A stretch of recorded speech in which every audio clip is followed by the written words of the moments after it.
Ladies and gentlemen, welcome back to Behind the Profile, a feature dedicated to getting to know the people on your newsfeed just a little bit better. And today, I am honored to feature Mr. Michael C. Jones. He wrote a book. I have actually read through the entire thing. Ask my wife, that's a feat around here for me. I have a cabinet full of books that I've started and not finished. This is going to be on the other side of the cabinet that I have finished. Enough about me. Let's get to our guest, Michael Jones. Welcome to the show, sir. How are you? I am super fantastic. Thanks for having me. It's been a blessing and it's just a joy to connect with you and to share with your audience. So this is fantastic. Oh, thank you so much for that. Yeah, this series really, as I said, is dedicated for the individuals to get to know the people that they see on a daily, on their news feed, on my favorite social platform, LinkedIn. And people often ask me, Michael, they say, why is LinkedIn your favorite platform? And for me, it's simple. I get to know the business and the recreational side of people. So they say business in the front, party in the back. And this show kind of highlights that, right? You get to know the serious person, but you also get to know the behind the scenes person. And that's what people are, right? We're complicated. We have a bunch of different sides. We have a bunch of different experiences that have lent to who we are and who we're becoming. And so when I came in contact with Michael Jones, his content really hit me deep because this guy's been through some things and he hasn't let him get him down. And so we're going to get into a lot of that. Michael, tell us a little bit about your background. You know, you wrote a book, but life hasn't always been perfect. Usually people that write books or create art have been through a thing or two that has lent to that creative process. So maybe give us the quick and dirty about Michael Jones's background and that kind of thing. Yeah, Joey, and this has been, you talking about business in the front, party in the back. That reminds me of me in 1989 with my 80s era mullet, which I don't have anywhere near that these days. But and I'll take you back to 1989. So 1989, I got into the wrong crowd in high school and college, and I followed the in crowd. I followed, the social things, and I was basically what's called a drifter. If you follow Napoleon Hill and his book Outwitting the Devil. I didn't know what I wanted to do. And early on, I'm a third generation Navy. Spoiler alert, I did join the Navy, but my grandfather was a captain in the World War II and Korea era.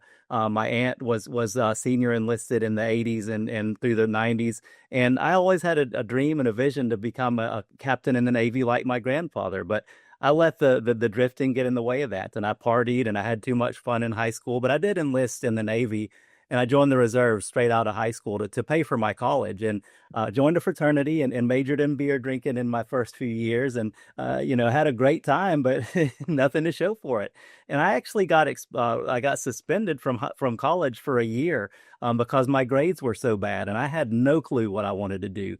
And I got my life together after that happened. And I actually I had an accident and I didn't get a DUI, but I had an accident when I actually was drunk driving and I hit a fence and that was at the low point of my early career. And those things kind of gave me a wake up call to say, hey, Michael, what are you doing? What do you want to do with your life? And when I got back to college, I knew what I wanted to do and I was a lot more focused. And so I got out of college, and unfortunately, I just took the first job that I could out of college. I worked at a trucking company and got into healthcare. So when I got to healthcare administration, I've worked for a lot of different organizations, done some amazing things, and I've done some great things along the way, and I've suffered some pitfalls along the way. So that's the early Michael, and I'll kind of pause and see if you have any questions or things you want to ask from that point until I get to the Michael 2.0. Yeah, I could say Michael 1.0 totally resonates with Joey 1.0 and Joey 1.5 and perhaps Joey 2.0. I went Yeah. through several phases and eras or lifetimes, I guess people could say, in between my high school career and actually going back to school to finish my collegiate career. There was a 7 year gap there, and I did a bunch of what you said. I didn't get my degree in beer drinking, but I almost finished. I almost Yep. finished that, but I can totally relate to that.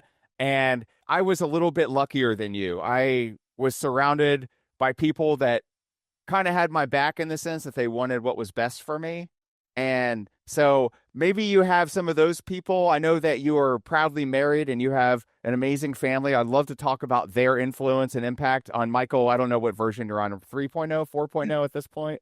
Yeah, I'm gonna say 3.0. Yeah. Yeah, and 3.0 with many to come, right? I mean, you Yes. wrote a book that talks about the metamorphosis and the Yeah. mindset of individuals, but I want to get to this book because there's so much protein here. It's just like meat and taters here. Yep. But about Michael 1.0, I think it's completely relatable, and I so appreciate the candor, Yeah. your willingness to share that part of your life because listen, all of the people that I look up to have pieces of their story that maybe they'd say, hey, if I could do it over again, maybe I'd do it differently. But at the same time, it's lent to who I've become. So maybe I wouldn't change that. I totally agree. It's all bringing you towards your purpose, and it's all part of the journey. And that's a phrase that I've picked up along the way. It's all part of the journey. And I'll fast forward to some of the things later. But all these things that I've experienced, it's all part of the journey. Yeah, absolutely. And so you entered that stage of 2.0, which Yep. probably represented a bit more stability, right? Yeah. A career, you felt like you were going somewhere, you were slowly climbing. But Yes. like yourself, I feel like many of us have felt like we've perhaps hit a plateau or Yep. a place where we don't feel like there's room for growth. I want to pick up at the point in your story where you had an unexpected conversation, words that shook you, right? Yeah. From a superior that you worked under. Can you go into where that picks up? And really, for me, that's the starting point of this work of art right here. Yes, yes, that's where chapter one starts off. And prior to chapter one, I'll just kind of give you the short version. I worked at a company that was a fantastic company, great culture, is just doing amazing things. And like happens in a lot of organizations, they started to grow and they grew quickly and then had a lot of success. And I initially reported to one of the founders of the company. Great experience. Culture was amazing. I was on some employee resource groups for veterans and for women in leadership and just it was a thriving company and a thriving culture. And as they started to grow, the culture started to change. And there was a lot of toxicity. There were a lot of things that were not just tolerated, but they were celebrated. And my boss, the person who coming in was promoted to that level of leadership. And there were some other promotions that went on that I got passed over for. And I started to internalize that. And I really got into a dark place. And I started to have those Sunday scaries where I dread going into work. I would just absolutely have to do a hype music session and box breathe before I did my one-on-one with my boss. And things just started to really turn sour for me and for other people at the organization. And that conversations with my boss went like this. I had a one-on-one, and usually I have an agenda prepared where we go through all these different things. And I said, you know what? I just am going to look you straight in the eyes and I'm going to tell you I'm not in the right role right now. The role that I'm in, I'm not able to fulfill the way the company needs, and I'm not able to do the things that I need to do. So I need to talk about our next steps, and maybe you can help me find something else in the company.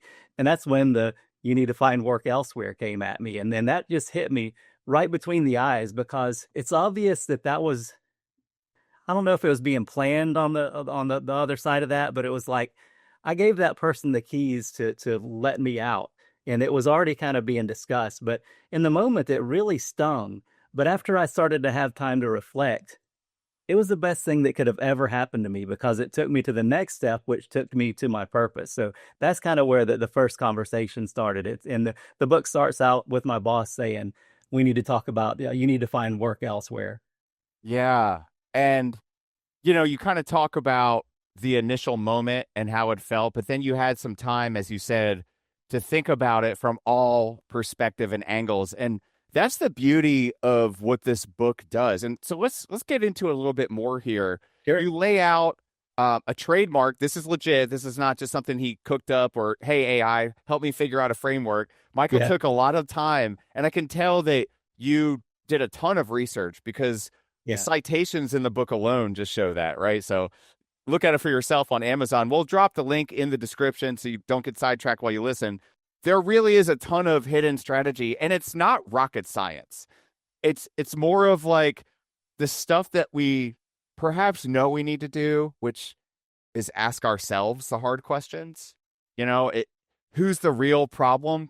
And I know for me, I'm thankful to be where I am. There wasn't always a time where I was hunky dory about going to work.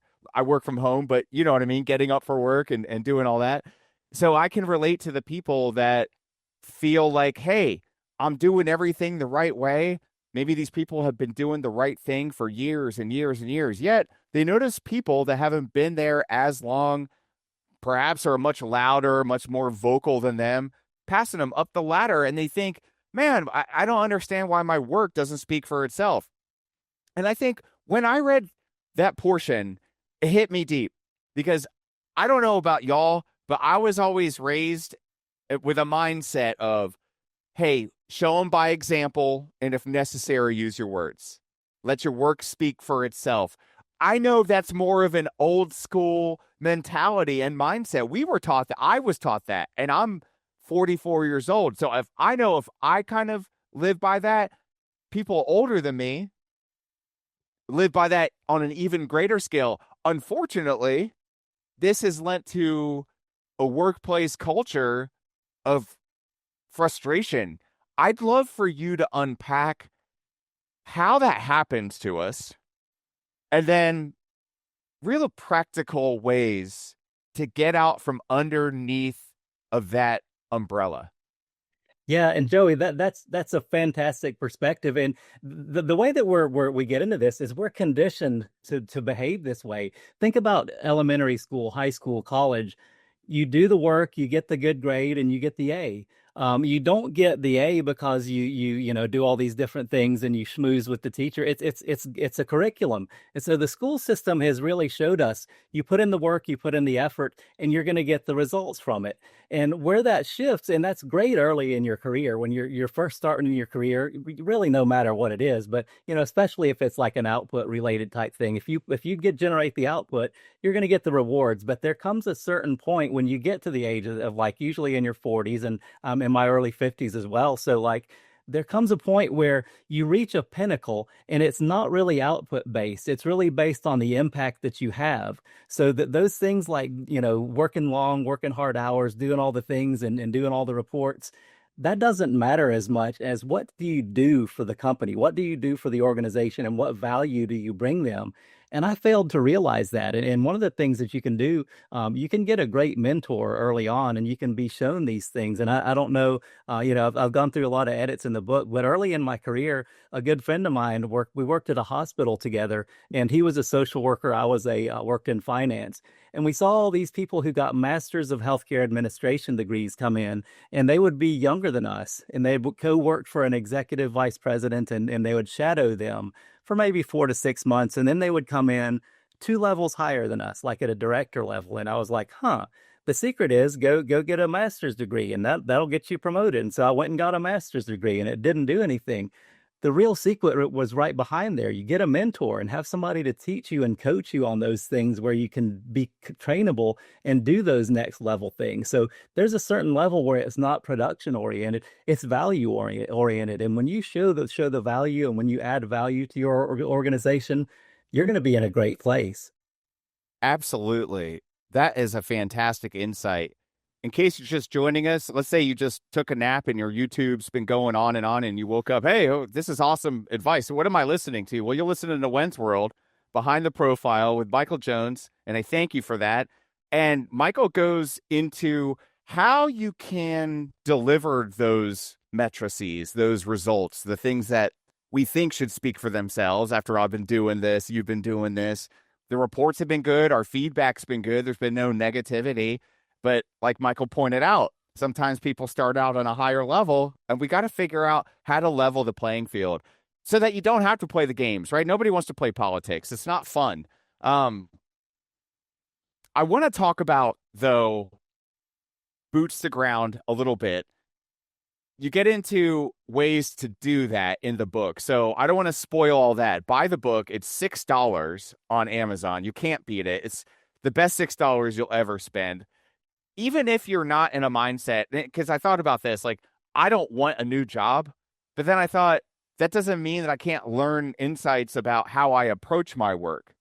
And if anything, I think I learn more about myself and how I approach my work and the work of my peers and the work of people in general on LinkedIn, and it gave me a broader perspective, and I really celebrate that. So I want to touch more on the things in the book that kind of hit in a deeper spot. And one of those is a diagnosis that you received that really took things to a different level. And if you're comfortable, Michael, I would love for you to share that with the Wens Worldians here. Yeah, absolutely. And I'm completely open and transparent about that. So, I got laid off from organization number one, and I had gone through the mindset transformation. I was in a fixed mindset and I moved to that growth mindset. I learned the lesson, went to an organization that I really love this one too, and I made some strong impact. And I came in from a totally different perspective, and my boss just really celebrated that. And he could see, I was coachable. Even at the level of the executive I was at, I was doing fantastic. And then in March of 2024, I went to the doctor and I got some really earth-shattering news. I had noticed that, I love to speak and I love to do presentations. And there was a time when I was doing a presentation at an organization in Mobile, Alabama, and I noticed my left arm started to twitch a little bit. And I was like, well, this is odd. I don't know what's going on here. And it happened a little bit more and more and more often. And so I went to my PCP and he had me do an MRI. It came up inconclusive. Went to some different doctors and he suggested I go to a neurologist. And the neurologist immediately said, "Yeah, you have Parkinson's disease." And I knew right away, like that was going to change my life. And my wife and I, we were prepared for this because we saw all the warning signs. And my wife is in medical. She's a physical therapist, so she knows about some of these signs. And it was just something that if so many people hear those words, and I'm in a community or I'm in communities with a lot of people who have been diagnosed, especially with young onset Parkinson's, and it can change their life for the worse. And there's some really horrible things, and some of the symptoms are awful, but they're manageable. But I use that phrase, it's all part of the journey. Like, this is part of my experience. This is part of me. Yeah, I'm going to have to change my approach to work. I'm going to have to take things a little bit slower. I'm going to make sure that I exercise regularly. But this is all part of my story, and it's something that is unique to me that I can share with others. So the Parkinson's diagnosis was just part of me and being able to share my story with others. If you had a magic wand and you could wipe it away, would you wipe it away or would you keep it? I've thought about that for a while. I honestly would keep it, and I'm as blind as a bat. I would give myself 20/20 vision because I've never known what it's like. I'm 20/20. I'm blind and I'm colorblind, so I'd like to know what it's like to see what other people see and see the colors in color. Parkinson's, there are some nasty diseases. We just had a friend of ours at church who we lost to ALS. There's cancer. There's all kind of things that are awful with Parkinson's, and especially young onset. I know what to expect and I know how to plan for it, and I can fight it. Like, it's not curable, but it is manageable and it is livable. The life expectancy of someone with Parkinson, it's about 2 years less than the average, but I mean, I can have a really productive life. So I really wouldn't change it because that's part of my story. Yeah, no doubt. And this kind of lends to what we talked about earlier about our earlier versions of ourselves. Yeah. Would we change our ways and whatnot? It'd be kind of fun to take like a backseat role, kind of like Back to the Yeah. Future, just kind of watch it unfolding from a distance. As long as we don't get covered by manure. I hate manure. Yes, yeah, Marty McFly and the manure, yeah. And there's a movie that was in the 90s, and I forget the name of it, but there was somebody in a subway, and little split decisions. Like, this lady was in a subway and the door was closing really quickly, and she got in the train, and getting in the train changed the whole trajectory of her life. And these little micro decisions, I think it's like GPS, where you're going to still be guided to your ultimate, purpose and your journey, regardless of which way you choose. So I think these little things along the way, the book, The Alchemist calls it omens. So it's things that you just look for along the way. It's really neat to have that point of view, and it really is it'll set you free if you think like that. Yeah, and what I also love about this book is you have these use cases of real people. This is Yeah. not anecdotal evidence. These are people that have come to you. You're a coach and you provide a lot of assistance to people. They pay for this kind of thing. And Yeah. so this is what you've done as a career move, and it's proved very effective for you and for the people that have chosen to work with you. And Yeah. of course, if you want to participate in the most encouraging meeting that you'll have on your calendar, you need to book that with Michael. We'll put the link in the description there. But going back to the case studies in the book, and I highlighted several, and there was one that you had, it was called the case of Maya.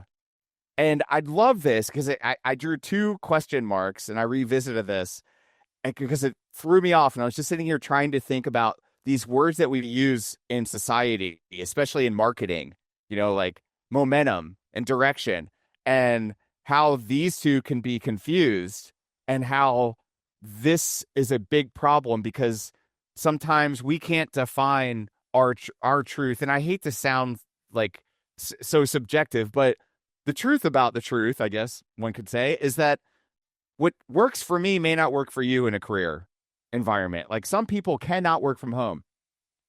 I can. I actually prefer it. I get a lot more done because I could get started earlier. But I also know that I had to know that. I had to figure it out at some point. There was a moment where I realized, yeah, this could work. I think, though, what it takes is asking ourselves what we really want. Not what our parents want for us. And this is for the person leaving college right now, entering the workforce, considering that first job that Michael talked about.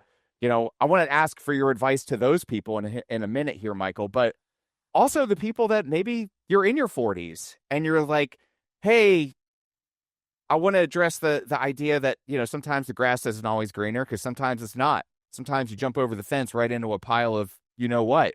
So I'd love to kind of get into that. But really also, why is it that all of us, every single one of us, come into this world and out of college with this mindset of, I have to do these things to be a success, but we don't really believe that because we find ourselves miserable in our late 20s or early 30s. Help us stop the insanity here, Michael. What is going on in our brains that leads to this? Well, how many mindset class? So what is your degree in, Joey? I have they say a BS in communication, and I think that's exactly what it is. Oh, yeah. Well, I have a BS in operations and systems management, and I don't know what that is, but how many mindset classes did you take? I mean, I took a grand total of 0 in college.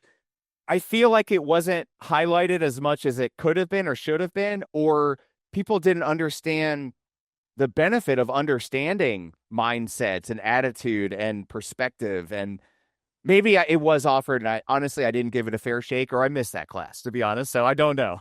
You and me both, and I took 0. Maybe you took a career planning and development because you had to, like early on as a freshman. But as you get into your core curriculum, you learn things like, specific to communications. I learned things in operations and management about Lotus 1, 2, 3 back in the day. But you learn how to do in your profession very well. You don't learn how to do these things, and that's where a good mentor can come in, or a good book, or a good coach, because you're the Michelangelo of your own career, and you don't have to follow anybody else's path. The conventional wisdom of the 50s and 60s, where you retire, get the gold watch, that's gone, and it's long gone. I mean, the time in a one job, much less one industry, is so much less than it used to. And, especially for folks that are younger and just now getting out of college, I've worked with a lot of folks like that. That's the prime time to really sit back and think, well, I've got this degree in communication. What do I really want to do? Who do I want to serve? What am I created to do? What brings me joy? And how can I connect that with a way that's going to get revenue for me and serve people? So you've got to really take the time to reflect. What do you really want? And that's the I and the RISE methodology. Identify what you really want. I never took the time to do that. And it's tough. Yeah, people are definitely going to buy this book, but let's tease them a little bit. Let's tickle their fancies, Michael. You revealed what the I is. Yeah. Let's go with the R, the S, and the E, if you don't mind, just quickly, so they can get an understanding of what this means. Yeah, so the R is to recognize the real problem. And for me and for most people, if you're being honest with yourself, and if you'll approach this from that growth mindset and not the fixed mindset, a lot of times you're the problem. Yeah, yes, I was in a toxic work situation. Yes, things were bad there, but I could have exited any time.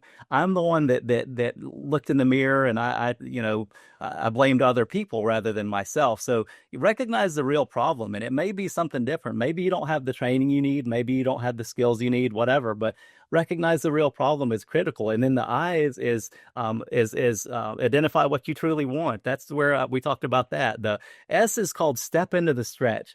And this is where it gets hard. This is where you've got to get out of your comfort zone and do something different. And maybe, yeah, maybe staying in that same company that you're in is the right move. But maybe you've got to approach things differently. Maybe you've got to have those conversations with your boss to do more things and to learn more and to be vulnerable and say, "Hey, boss, I don't know if I've been, living up to my full potential. How can I serve you better? How can I add you more value?" And this is where a lot of people give up. There's the term called the Valley of Despair that's some psychologists coined that. When you do something that's a stretch, and as I say, step into the stretch, you get to a point where it's hard, and it's the newness of it wears off, and most people give up at that point.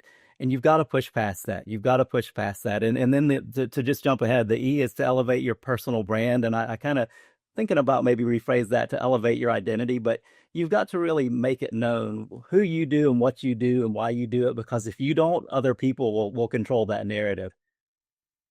Say that last part one more time for us. Yeah, on elevate your personal brand, you've got to share who you are, what you do, the value you add, because if you don't do that, if you don't elevate your own brand, other people will control that narrative.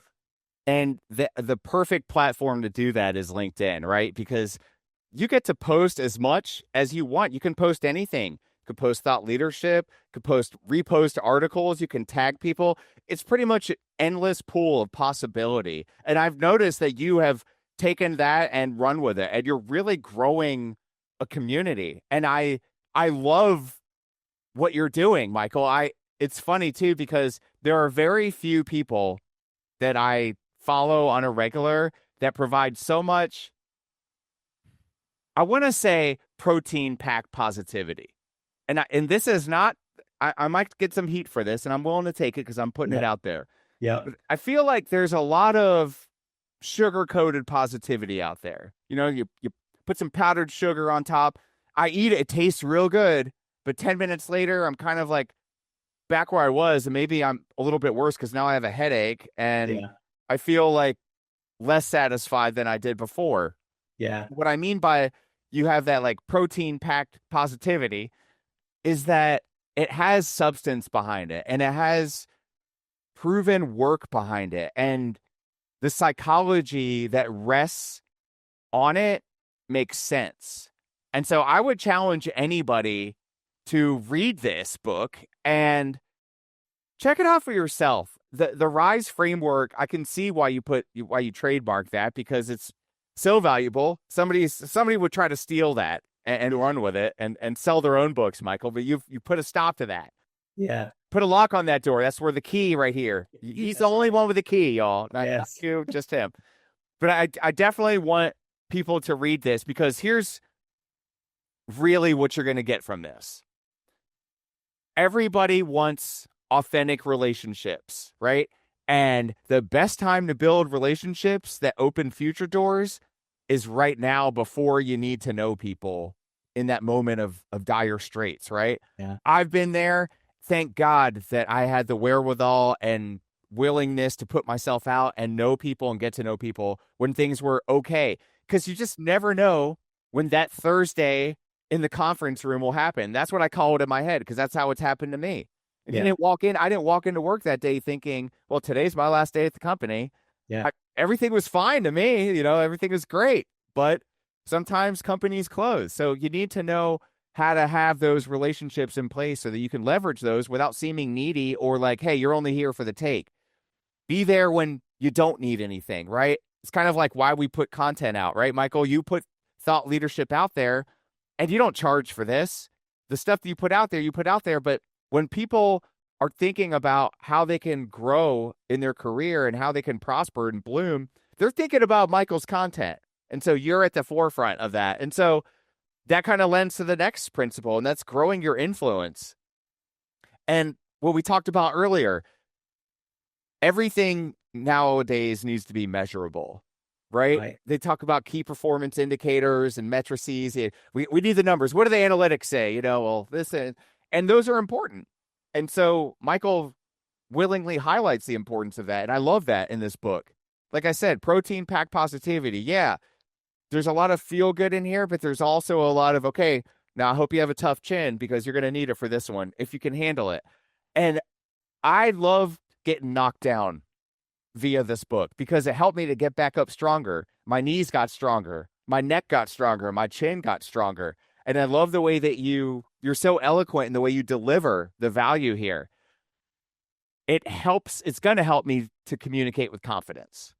Right. It's another principle that I think is true. And if we can demonstrate our value without being the loudest person in the room to show our value during these meetings, during these one-on-ones, as we say, where we have our reviews that we kind of think, how could they not notice everything I've done? Like, I just completed this report yesterday, Right. But just like in sports, what have you done for me lately? It's a new day. It's a new game. I love that you emphasize staying true to who you are and not selling out and being able to communicate your value with confidence while still staying true. So these are things that you're going to learn. We talked about the E, which that last part really hit me in the face because you're right. If you don't speak up for who you are and demonstrate who you are and show the world who you are, everybody else will do it for you. And we've given them permission to. So making sure that your public brand represents who and what you want it to be. So huge. And then the last point before we wrap, and I ask you the most important question of the whole interview. Lead with clarity, even when life doesn't go according to plan. And God knows. I mean, only he knows what the plan is, right? We don't know. If we did, we wouldn't rely on him any. So, but to be able to kind of go through the tunnel, even if it is with a lantern where you can only see the next step, but even still, you're guided by principles and foundations that lead to a solid step and a sure-footedness on that journey.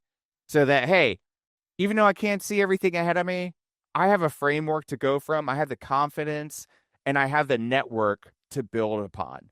And so I would say if you have an extra $6 laying around, check your seat cushion underneath your car. I'm sure you have $6 there. Put it in the bank, hop onto Amazon.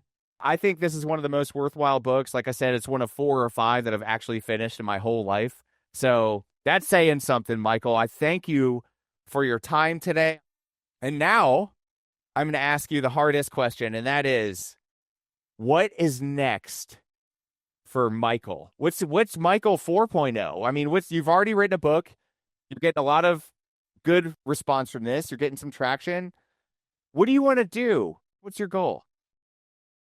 I want to have more impact, and I'm working on a follow-up to the Career Secret called the Career Secret 2, Clean Up Your Own Mess. And that's something that as a kind of a early look at that, it's going into after you have that, where the secret is revealed at the end of the book. So there is a true secret at the end of the book, and I'll leave that to your readers to get the book and get it. You can even get it on Kindle, but I want to take it to the next level, and I've got that going. I'm also working on a piece of fiction that you've probably heard the story called 3 Feet from Gold, and that was popularized by a lot of people early on. And I think that may be a little bit outdated, and I think that I'm working on a piece of fiction called 3 Minutes from Gold, where if you just hang on a little bit more, you find so much truth. So I'm writing a couple of more books. I'm doing some speaking. My big goal is to land a TEDx talk somewhere. So I'm looking here locally to do that. But my purpose for existence is to serve and encourage others. So the more people I can serve, the better. The book by The Go-Giver by Bob Burg and John David Mann,